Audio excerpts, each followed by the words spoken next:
Kano ka clip kanzijukiza Pastor Josephine yatuwako obubaka emabega kaawo era wanene ku Life in Christ nabo bawa nzijukira bulungi ng'obubaka obwo nabo baleetera Pastor Josephine Biyungo ng'agamba nti yali yakatandika olugendo luno olw'obuweereza terwali lwangu anti munange ye mukyala w'omukulu ye pastor w'ekkanisa pastor alina okwaniriza buli ndiga yonna buli ndiga yonna nga bwezze aba alina okujaniriza nti yali bali waka and then ne wabeerawo eyakuba essimu yali mwana waabwe wali of course n'akuba essimu late in the night like sawa ngeyo 6-7 nagamba pastor ntose ekirooto naye omuntu alabye ebintu mu buweereza n'abaana bawala mufaaki pastor ntose ekiro abo abaana mu Katonda abasasire omukyala n'agamba nze bannange nabita ngamba muzajja wa Katonda weereza sikwinako buzibu weereza Mukama naye nagamba Mukama Katonda yono mwami gwe wampaagwe guno omulimu gwakola aweereze Mukama so waneno obubaka buno nabadde mbuwulira Pastor Vicky yabadde mukambwe nnyo obubaka buno yabuwadde ab'Emutwe Christian Fellowship. I think it was a Tuesday ndowooza baali bava mu kusiiba zaali 5 days of praying and fasting, so yali abajjayo najja n'abuulira naye mukwano obubaka bwonna bwali ku Girl Child nawaka aba church girl ka clip akamu nakawa aba church girl kati leero wano ku Life in Christ namwe nake mbafunide. Of course there are different clips eri ayogera kubirala neno baletedde akalala naye nga yali samoni emu naye mukwano Girl Child tuula wetereze bye mwogeranga musiya siye ebyo Pastor Vicky abajiridde bajja boogera basiya Pastor Njaka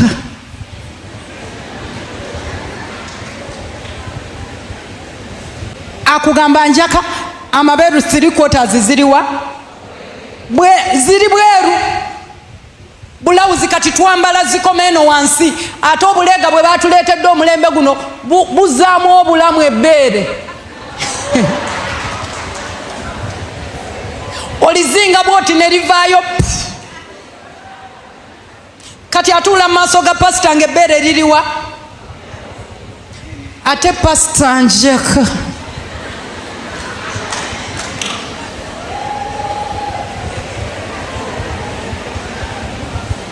musumba nti abajja mu counseling bajja eri pastor gw'oli muweereza ekyokubiri oli taata wa mwoyo eggulu likussaamu ekitiibwa ekingi ennyo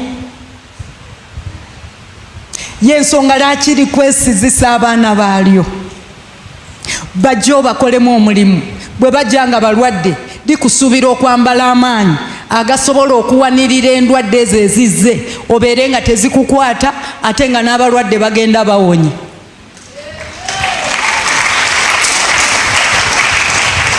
Kakati ate daba bwe bazze ne batu infecting ate omulwadde n'akusanga n'omaliza nga ate naawe olwadde. Bassebo ne bannyabo tuli mu muzannyo Mukama waffe Yesu akomawo. Obwana tubuzadde ne tubukweka gye tubukwese tewali amanyi school fees ozisasulira ku police naye eggulu limanye ekigenda mu maaso. Bwe tumala ne tujja tutuula ku mikeeka gy'emutundu emikeeka emitukuvu ne tugituulako nga twasuze mu bwenzi.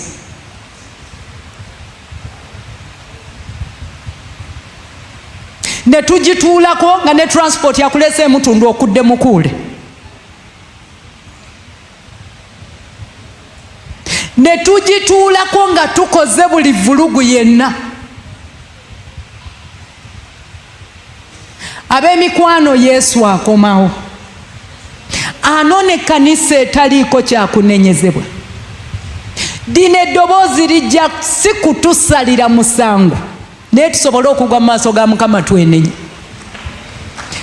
Bwe tumala okwenenya tukyuke, okkiriza okakka n'oterere mu maaso ga Mukama. Omukyala yalina olugambo, omukyala yali mukyafu, omukyala teyali mwangu, naye endagaano gye wakola ne Mukama yali etya. Gwe kennyini walayira n'ogamba mu bulungi ne mu bubi, mu bwavu ne mu bulamu, mu bugagga, okutuusa okufa. Mbuuliza oyo gy'asula mukooneko. Mugamba okyayimiridde ku ndagaano gye walayira.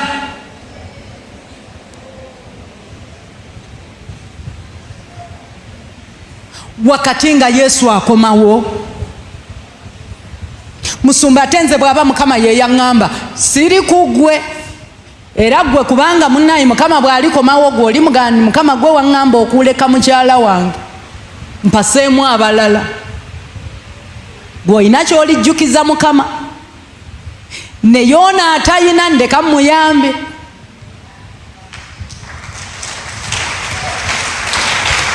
Ndeka muyambe.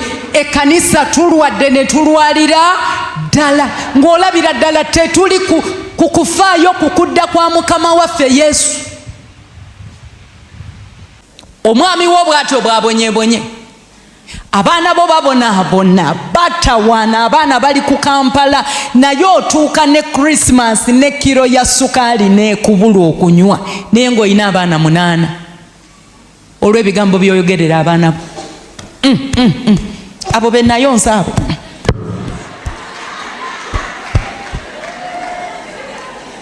Katonda nga bw'ali omulamu.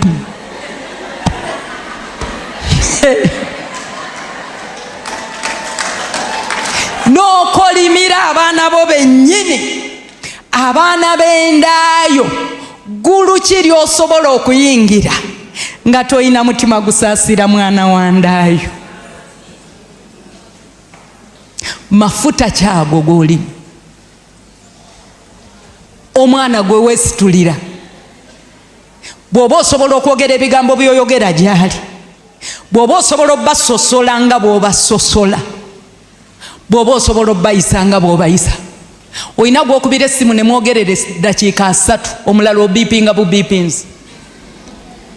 Olina gw'okwata ssente zo n'ozimusindikira ku mobile money, olina gwe wateekawo nga yalina zikuwa buwi, naye nga bonna gwe abazaala. Naye tulinze Yesu kudda. N'obonaabonera mu nsi, Bayibuli egamba abaana busika okuva eri Katonda. Lindako, abaana bwe busika eri ani? Naye gwe mugabo gwo mu nsi. Omugabo gwo Katonda yakuwa baana. Kati ate bw'okola bw'oti, n'obonaabona nga tewali n'asobola kuyamba kubanga gwe kennyini ozinze omugabo gwo.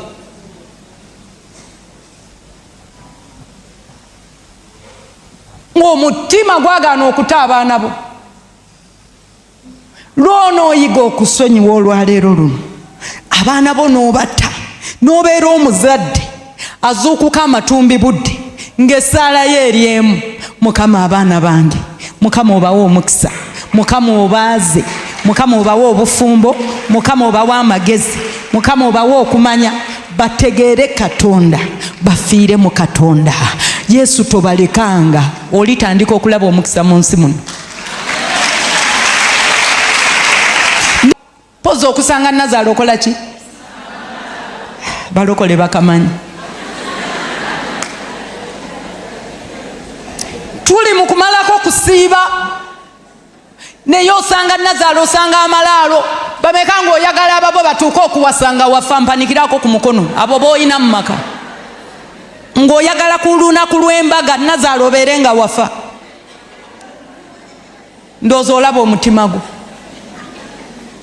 olaba obuzibu bwe tulina, olaba amafuta ge tulimu. Tuli ku lunaku olusembayo naye emitima gijjudde.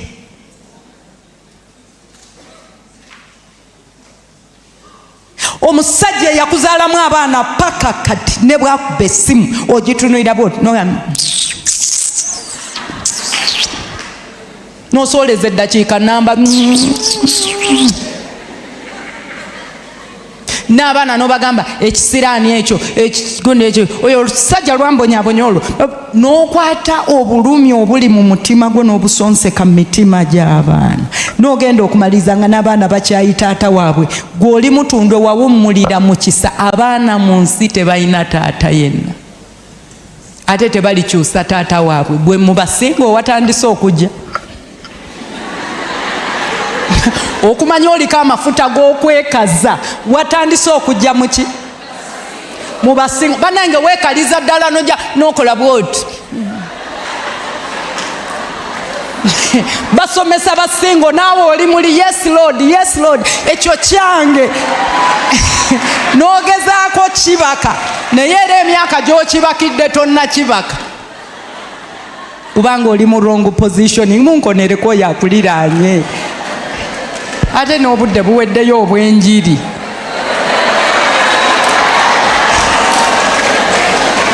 Bannange ne weekaza naye ng'ekikutawaanya kugaana kusonyiwa musajja oli. Omusajja alina sente zandibadde ziwerera abaana be naye kati wasonseka abaana mu busomero buli eyo tweyambe ani tweyamba ndi brothers academy school. Naye ng'omusajja alina obusobozi obuteeka abaana be ne mu international school naye wanyiiga.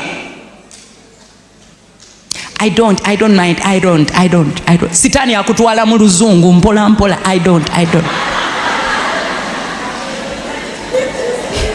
Oba oyo ate kalondoozi waani oyo owa I don't kubanga bajjajja abo tekuli n'omu muzungu naye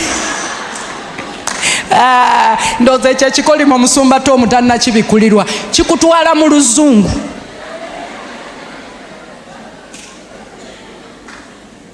Oba bano abajulizi be baayokyera eggundi eri si ate nabo temwali bazungu.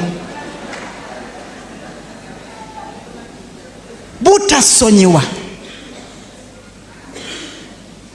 amafuta gonna buli lwopangulukuka. Kati tugenda kuva wano addemu akuba essimu naye nga wakava mu mmeka ku luno lwokka. Kola okusalawo omugambe Mukama ne bwakuba essimu ngenda gikwata. Omugambe Mukama mpa amaanyi agasonyiwa Nazaala, mpa amaanyi agasonyiwa omwami wange. Ku luno lwokka bwe mmala okusiiba Mukama nzireyo buzzi ewange gye nali nanoba. Mukama mpa amaanyi. Bassebo ne bannyabo tukkirize tusonyiwa abantu. Bwe tuba tunaafuna obulamu. Omukyala twali wano nzijukira twali mu beegayirizi n'atuwa obujulizi n'agamba yalina mukwano gwe nga musawo kati nga baludde bonna naye nga bw'amugamba jangu tugendeko emutundwe amugamba I'm so busy you know kwegamba nga buli kaseera aba n'ensonga buli kaseera. Kati olunaku lumu lwali lwakubiri bannange nakkiriza namugamba tugende emutundwe. Ono n'agamba Mukama ng'akinkoledde ng'akwata mukwano gwe nga bajja mutundwe. Bwe bayingira ng'amugamba funawo otuula nga naye atuula waatudde nga kwegayirira kugenda mu maaso kwali era kw'amaanyi nga bulijjo. Kakati saavisi y'okwegayirira eggwa ate jjukira mu kwegayirira tutuulawa ku mikeeka. Kakati saavisi bwe yaggwa ono n'ayanguwa n'agamba mukwano gwe how was the service, you must have enjoyed. N'amugamba wa sina na byenfunyemu. N'amugamba ate lwaki tofunyeemu gwe obwedda ebigenda mu maaso lwaki obadde tosaba. N'amugamba wentudde wabaddewo omwana omuwala azze ayambadde empale. Kati ate empale gy'ayambadde bw'atudde bw'ati bulawuzi n'eyambuka n'empale n'ekkirira kati ng'alina obutiiti wangi obutiiti nga busaze. Ekyokubiri ng'alina obuwale buno obw'obuwuzi babuyita ani?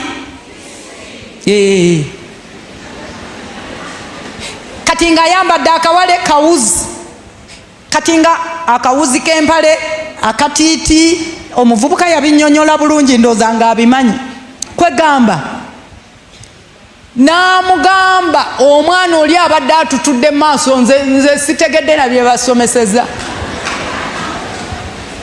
N'amugamba naye naawe lwaki toconcentrate nze ku njiri ebadde ebulira gwe lwaki otunula? N'amugamba olowooza nze nzeka n'abasajja bonna ababaddewo.